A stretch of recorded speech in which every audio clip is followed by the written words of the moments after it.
અમદાવાદ શહેરના ખ્યાતિ હોસ્પિટલ કાંડમાં રોજ નવા ઘસપોટ થઈ રહ્યા છે. તો ખ્યાતિ હોસ્પિટલમાંથી દર્દીઓના ખોટા આયુષ્યમાન કાઢવામાં આવતા હતા, જેની ઊંડાણપૂર્વક તપાસ કરતા ગાંધીનગર આરોગ્ય વિભાગના કેટલાક કર્મચારીઓની સંડોવણી સામે આવી છે. તો આ અંગે પુરાવા મળતા ક્રાઇમ બ્રાન્ચે ગાંધીનગરથી આરોગ્ય વિભાગના કર્મચારી મિલાપ પટેલની ધરપકડ કરી છે, જ્યારે 2 કર્મચારીઓની પૂછપરછ હાથ ધરવામાં આવી છે.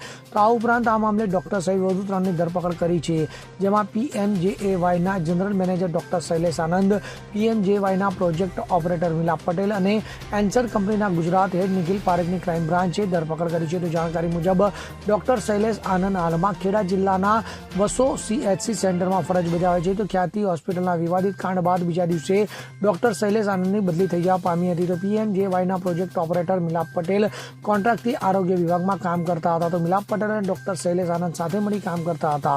તો ડોક્ટર શૈલેષ આનંદ અને મિલાપ પટેલ સાથે મળી PMJY યોજના કાર્ડને એપ્રૂવ કરતા હતા. Bureau report CN24 news. હવે જુઓ દેશ દુનિયાની તમામ ખબરો તમારી આંગળીના ટેરવે. ઉઠાવો મોબાઈલ અને Google Play Store પરથી ડાઉનલોડ કરો અમારી CN24 ન્યૂઝ મોબાઈલ એપ.